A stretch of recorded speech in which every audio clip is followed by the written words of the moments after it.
Hi everyone, welcome back. Today I was going to go over some of the stuff you need to do bearclaw latches in your old truck. It's kind of the same whether it's a Dodge or a Ford or a Chevy or whatever.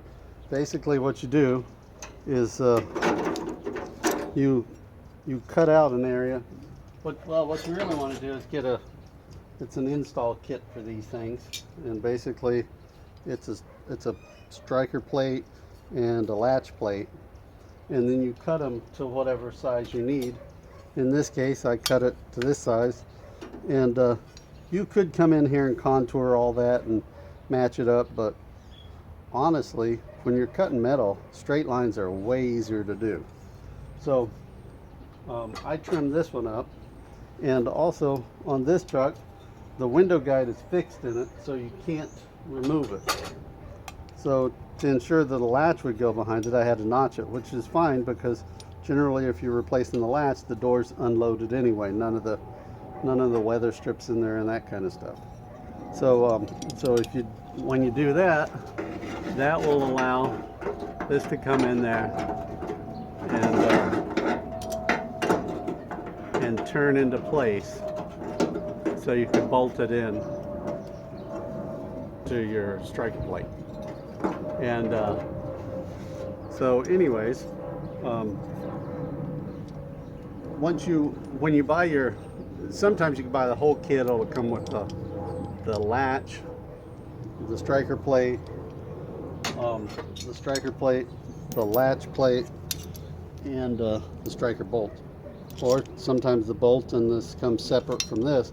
You could make that, I guess, if you're really inclined, but it's just so much easier to modify that and weld it in.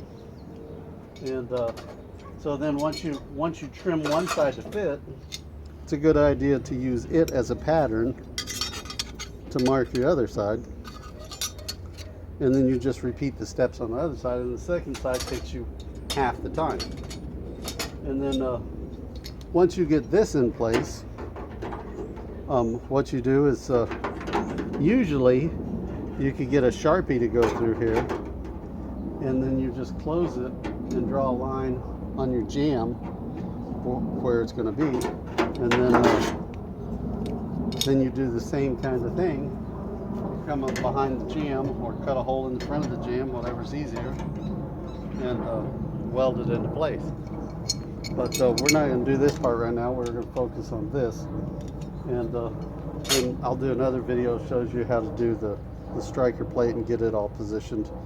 But this one, the basic fundamentals are you get it lined up with some areas you like, so it looks like it belongs there.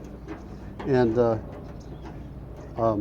Altman ones, the trick latches, they tend to they just bolt a plate onto the outside, which I guess I could have modified this plate and bolted it onto the outside, but I didn't, so it doesn't matter.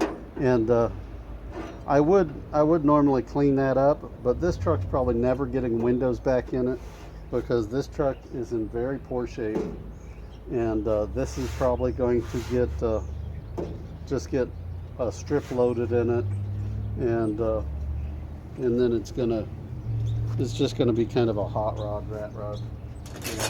And then so once you know you can get a latch in there, you just position it into place and clamp it, tape it, magnets, have somebody hold it for you. If you're running a MIG, you can hold it yourself pretty easy. I generally like to clamp stuff because then I could look at it and make sure it's going to be right for me before I make it permanent, because permanent's a bit harder to change than temporary, of course. And so I'll get this clamped into place, and then we'll probably stop this video, and then I'll come back after it's welded in, or at least tacked into place, and then you'll know how this part works, and we'll move on to the striker. And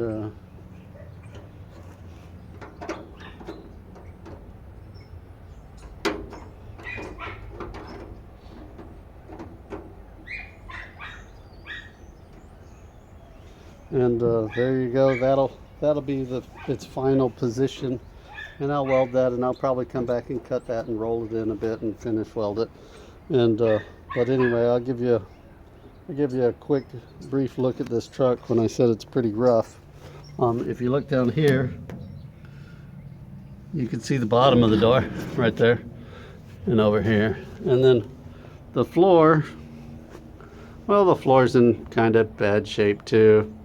The kick panels, the back wall of the truck. But you know, I kind of like doing this kind of stuff. In a lot of ways I like the build more than I like riding in them. So this one I'm going to put it together. It's on a Dodge Dakota chassis. It's the short market side bed, and once I get I'm putting the latches in because we're going to pick the cab up off of it next week, and I want everything to kind of help stay where it needs to be. And once the cab comes off, gonna shorten the frame and then position cab mounts, and then we'll start loading it onto this chassis. And then at some point I'm going to come back through and I'll show you guys how to take care of some of this rust. The floors in these tend to be fairly easy because they're flat from side to side. And then when you come out here, if you'll notice, this plane here is flat all the way across. So it looks intimidating at first, but it's really not that difficult. And so anyways, thanks for watching, you guys.